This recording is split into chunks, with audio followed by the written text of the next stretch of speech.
celebration, we are highlighting people who have played a role in shaping the iconic Chinatown neighborhood. And I spoke to a father-son duo who together have documented the fight for equal rights in this small but mighty corner of the city.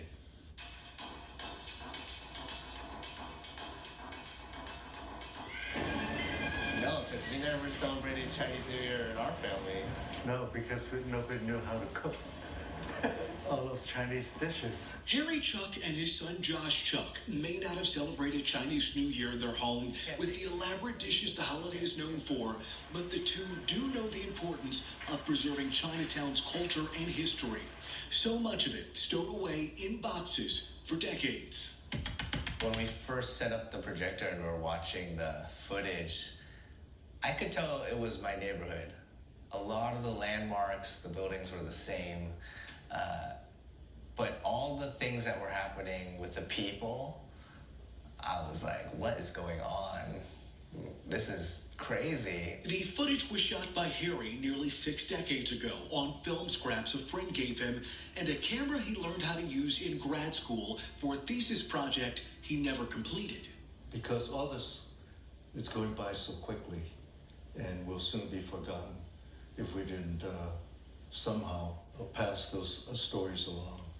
At seemingly every struggle for housing, health services, citizenship, and representation in Chinatown in the 60s, 70s, and 80s, Harry, a second-generation resident, was there. His lens focused on this place he called home and the people fighting to improve it. Rarely do the Chinese in San Francisco organize themselves to express an opinion on public issues. But that has changed. When you bring in people from the outside and they walk through some of the housing, shopping for groceries here, they can see that it's a different place. It has developed a life of its own and it hasn't changed. Harry, now 89, was a minister and social worker at the time at the Cameron House, putting him on the front line, caring for the most vulnerable in his community. His ambitions of producing a film on Chinatown faded until he started sharing his stories with his son Josh before those memories faded too. In the process, I remember I asked him, why didn't you tell us about all these things you accomplished, all the efforts you were part of? And he pretty much said, because you didn't ask. And that's totally true. Sometimes we don't appreciate what has happened before us. This forgotten history of Chinatown is now preserved in the feature-length documentary Chinatown Rising, released in 2019, showcasing the self-determination of the people and the resilience of the neighborhood. A project that brought father and son together and tested their patience at times. When we were going through tough times in the production, he'd just say, "This is fun, isn't it?" And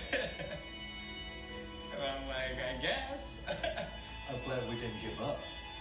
I'm glad we listened to each other, and I'm glad we were open to learning from each other. The Chucks are hoping the film will continue to be a teaching tool for the next generation as they work to get the film shown in more schools statewide. I want young people to know about these stories.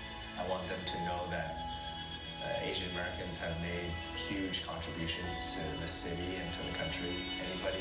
Anyone can do it. What a great story. Harry Chuck is so modest and just such a wealth of information, too. Oh, that's great. Yeah. Well, you can watch Chinatown Rising on most streaming platforms. You'll find it for rent or for purchase, and you can learn more about the film at ChinatownRising.com.